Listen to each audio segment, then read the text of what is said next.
On April 25th of 2008, my sister Rebecca was born, and going into it, we didn't really think that anything was going to go wrong. We just thought that it was just going to be a normal birth. My healthy little sister was going to be here. And then something happened, and the doctor made a mistake, and Rebecca ended up being brain dead for 15 minutes. And so even though they thought they couldn't bring her back, and they were worried about my mom because she'd lost so much blood, they ended up bringing her back, but she still suffers severely from that.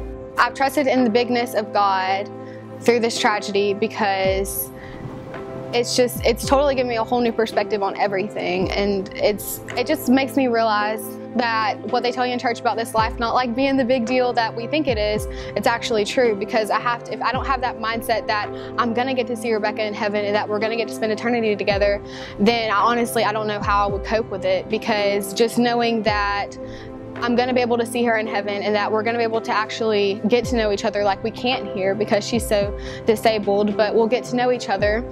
My view of God before Rebecca was pretty much just like, he's this guy who's very lovable and who wants to just be my friend, and that's basically the only Jesus that I knew.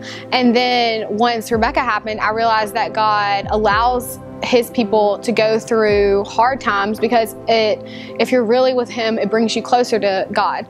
And so it just helped me to realize that God isn't like, if you're a Christian, doesn't mean your life's going to be perfect, but God's always looking out for you. And my mom didn't die and my sister didn't die, and so that really helped me realize that God was looking out for me, and it made Him more real for me.